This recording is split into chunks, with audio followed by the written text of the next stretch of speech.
Hello students, जैसा कि आपने इस वीडियो के थंबनेल से नोट किया होगा, मेरी आज की वीडियो का टाइटल है when to start applying for the post of stenographer, या हिंदी में कहें तो आशुलिपिक के लिए आवेदन कब करें।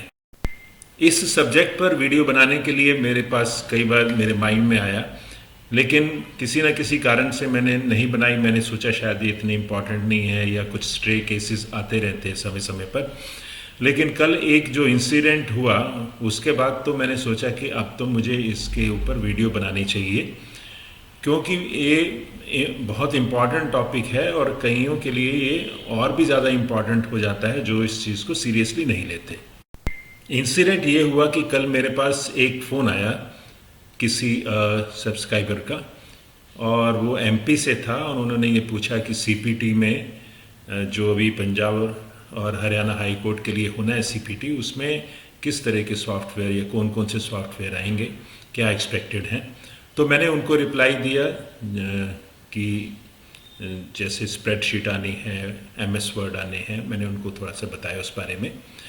उसको जवाब देने के बाद जब वो कॉल ख़त्म होने लगी तो मैंने उनसे पूछा कि आपकी शॉर्ट हैंड कैसी है या कितनी स्पीड पर लिखते हैं आप।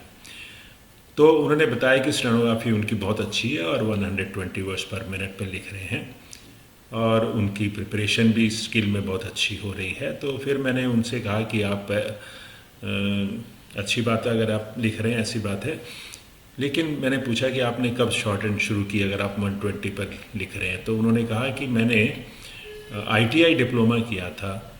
तो मैंने कहा कब किया, तो नेचुरली ये मेरे पूछने पर ही मुझे पता लगा।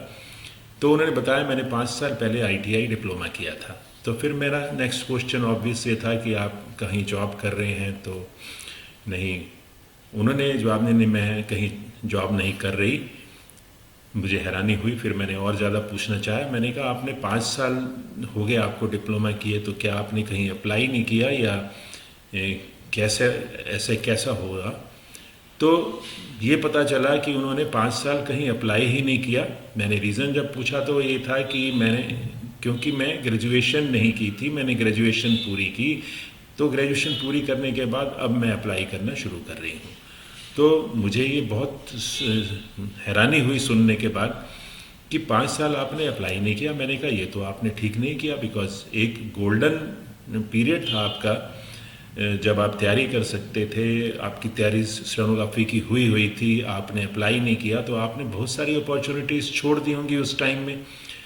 तो फिर रियलाइजेशन तो था इस बारे में कि हाँ छोड़ दी हैं, लेकिन मुझे लगता है या तो उनको किसी ने गाइड नहीं किया, या उन्होंने उसको सीरियसली नहीं लिया किसी रीज़न से, क्योंकि इतना उनको ही मालूम था कि 10+2 एसएससी मांगती है, या कई और एग्ज़ाम भी हैं जहाँ पर 10+2 क्वालिफ़िकेशन मांगी जाती है।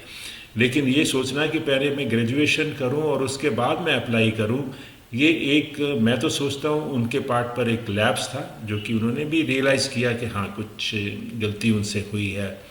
बट परहैप्स अवेयरनेस नहीं थी इस बारे में, या उन्होंने इसकी इम्पोर्टेंस नहीं समझी, और उनको भी फील हुआ। उससे ज़्यादा मुझे फील हुआ कि देखिए कैंडिडेट ने कितना अपना जो इम्पॉर्टेंट टाइम था, गोल्डन ईयर्स थे, और ना करने की वजह से अब उनके पास चांसेस भी कम हो गए। नेचुरली जब एज इंक्रीज़ हो जाती है तो ये इश्यूज़ भी आती हैं। इसके अलावा 5 साल तो एक बहुत लंबा पीरियड होता है। आप इकोनॉमिकली अपने आप को ग्रो नहीं कर पाए। ग्रेजुएशन में क्या मिला होगा मैं इसके बारे में कुछ नहीं कहूँगा, क्योंकि मैंने कई बार अपनी वीडियोस में कहा है और एक अलग से वीडियो भी बनाई है कि 10+2 के बाद आप अगर शॉर्ट हैंड कर रहे हैं तो आपको ग्रेजुएशन या कोई और स्टडीज़ प्रेफरेबली नहीं करनी चाहिए, क्योंकि अगर आप करेंगे तो आपकी स्टेनोग्राफी सफ़र करेगी। बेटर ये है कि आप 2 साल लग कर 10+2 के बाद 2 साल लग कर अपनी सीबीटी मैं कहूँ तो रिटर्न एग्ज़ाम की भी तैयारी प्रॉपर करिए, और साथ साथ शॉर्ट हैंड भी करते रहिए। दोनों जब आप करते रहते हैं तो आप अप्लाई भी करते रहते हैं, तो आपका कॉन्फिडेंस भी बढ़ता है और आपका कहीं ना कहीं अपॉर्चुनिटी भी क्लिक कर जाती है। अक्सर मैंने ऐसा और भी केसेस मेरे पास कई बार आते हैं, आए भी हैं, कि कैंडिडेट ने 1 या 2 साल अप्लाई नहीं किया। मैं जो भी कैंडिडेट स्टेनोग्राफी शुरू करते हैं, मैं ये कहना चाहूँगा उनको, जब भी आप स्टेनोग्राफी करने का डिसाइड भी कर लेते हैं और शुरू कर लेते हैं, तो आपका वो 0 डेट शुरू हो जानी चाहिए। You must start applying for stenographer. Reason being, जब आप अप्लाई करेंगे, ऐसा नहीं है कि आपने अभी अप्लाई किया और कल आपका एग्ज़ाम है। हो सकता है 3 महीने लगें, 6 महीने लगें, 1 साल भी लग जाता है। कई बार आपने देखा पेंडेमिक की वजह से एग्ज़ाम और लेट हो जाते हैं।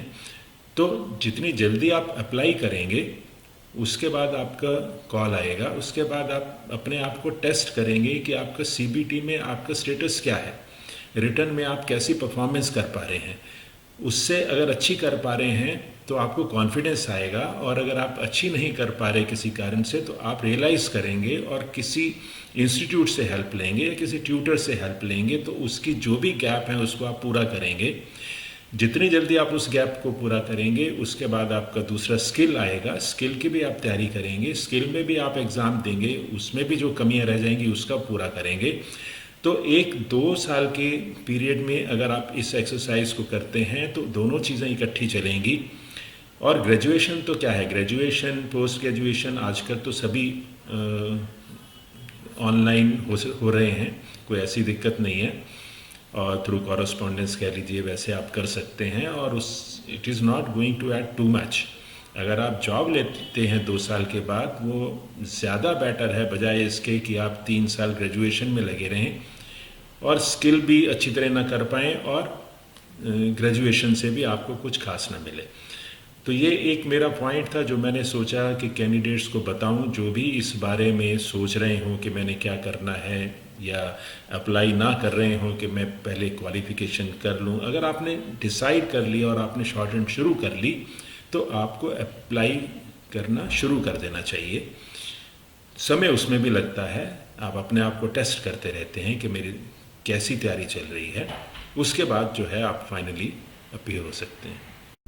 चाहे आप 10+2 के बाद डिसाइड करें शॉर्ट हैंड करने का, या ग्रेजुएशन करके उसके बाद डिसाइड करें करने का, लेकिन करिएगा इसको एज ए प्रोजेक्ट कि मैंने इसको 2 साल में कंप्लीट करना है, और डे 1 से आपको अप्लाई करना शुरू कर देना है। शॉर्ट हैंड को या CBT को कंसिस्टेंटली करना है, बीच में छोड़ना नहीं है। और जो कंसिस्टेंटली करते हैं, नेचुरली उसमें इम्प्रूवमेंट भी आ जाए अच्छा, और चांसेस उनके एम्प्लॉयमेंट के और बढ़ जाते हैं। तो यही मैं इस वीडियो में आपसे कहना चाहता था। मुझे उम्मीद है कि आपको ठीक लगेगा। That's all, thank you.